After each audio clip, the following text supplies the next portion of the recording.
Modern ముద్దుగుమ్మలు cat వాక్లతో ఆకట్టుకున్నారు. డిఫరెంట్ హెయిర్ స్టైల్స్ తో సందడి చేశారు. రష్యన్ బ్యూటీల అందచందాలకు అంతా ఫిదా అయ్యారు. హైదరాబాద్ గచ్చిబౌలిలో మిర్రర్ సెలూన్ లాంచింగ్ గ్రాండ్ గా జరిగింది. Tollywood hero Balakrishna, AP CM Chandrababu Naidu సతీమణి భువనేశ్వరి సెలూన్ ను లాంచ్ చేశారు.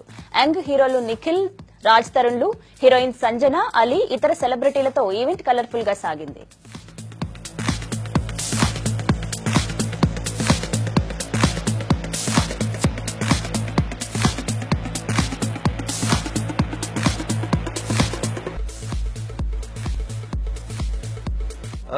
బ్రాంచ్ ఇక్కడ ఓపెన్ చేయడం ముఖ్యంగా ఎంత కాంపిటీషన్ కూడా ఉంది దీంట్లో.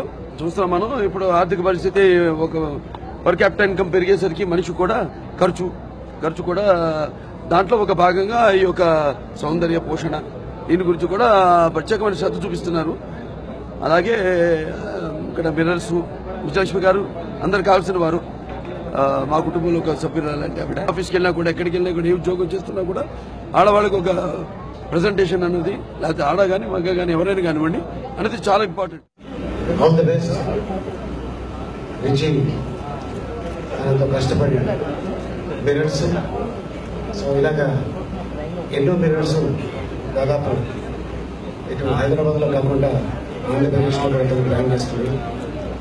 All the best to Vijay. Thank you very much.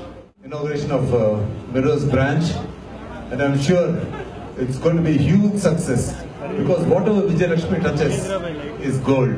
She's gold herself along with her husband Praveen, and I wish them all the best and for many more mirrors to come so that we can look in the mirrors and admire ourselves, because mirrors makes us like that.